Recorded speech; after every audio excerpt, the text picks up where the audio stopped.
Let's talk some turkey with Matt Chatham, three-time Super Bowl champ. Unfortunately, Matt, don't have any turkey yet. We'll just talk football for now. It's the Patriots at the Panthers. It sounds like Christian McCaffrey going to be able to give it a go for Carolina and New England, a 3.5-point favorite. Are you worried about a potential letdown? I think this is a game that could feel that way, a little trap, as if maybe you've accomplished something. They have. They've had two really great weeks of work. They got themselves back up to 500. I know in a locker room that can really have a feeling of sort of fresh air. It's like, oh, we're here. But the thing that makes you sense that they won't have that letdown this particular week, where it's just sort of a bomb performance, I think is when you hear the leaders talk. So Matthew Slater comes before the group. This is when he's saying something in the microphone, as he did this week, he's also saying it to the locker room. It really translates both ways. They just kept talking about the times where you've done a little something and there's that, I guess, sense that maybe you've now accomplished something. They're hammering the point in the locker room, hammering the point. You've done nothing. You win nothing in the league at 500. You win nothing in the league by winning 2 games in a row. It gets us not the division, doesn't get us to the playoffs, doesn't get us anything. You've just shown what you can do, and now you better start doing it.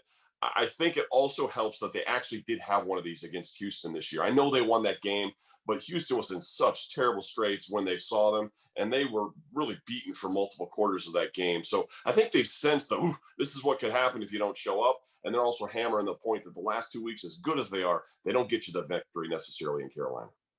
Total 4-0 to the under out of the chute, but the last 4 games, ever since they played Tampa Bay, every game has gone over. The Texan game, the Cowboy game, the Jet game, the Charger game, 4 straight overs now. This total is 41. What's your reaction? I don't like touching point totals when I don't know who the other quarterback is. I mean, I think they're going to play this game right up until kickoff with Sam Darnold. He's been limited all week. He's PJ Walker's the other alternative, a guy that Matt Rule was very fond of at his time at Temple. Knows him well, athletic guy, can run all over the place and make plays, but not a very experienced NFL quarterback.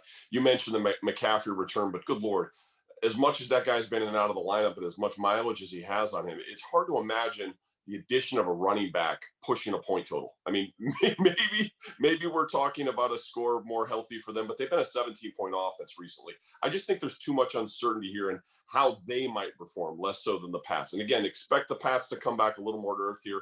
Carolina is one of the more competitive defenses out there. A little birdie told me that you have a position group on the Patriots you are staying from this Sunday. Which one is it? Yeah, it's a weird week. I think in part because you've got some ascending players like Hunter Henry and the tight end group here with the Patriots. They've found good ways to get both guys involved, Jonnu Smith as well. And I think it would be tempting to go after a Hunter prop or maybe a Jonnu prop, especially if the game slows to a certain pace and it's more middle of the field work. Tight ends are going to go active, right? But I think it's an unusual opponent, and that Carolina literally plays, in my view, I guess maybe an old school football view, but almost like safeties at the linebacker level. All 3 of their off the ball linebackers are like 6 foot, 230-ish pound guys, can run like crazy, and they've really shut down tight end production in the last month. You had the Goddard-Ertz pair in Philly who did virtually nothing in that game. Ingram from the Giants had a really low output. Kyle Pitts was the big matchup. I think he went like 2 for 13, 2 catches, 13 yards, no touch. They've just been really proficient at keeping tight ends from having their normal productivity. It seems to be a real strength of theirs. So if you were tempted to go after a Hunter Henry or Jonnu Smith prop, this is probably not the week.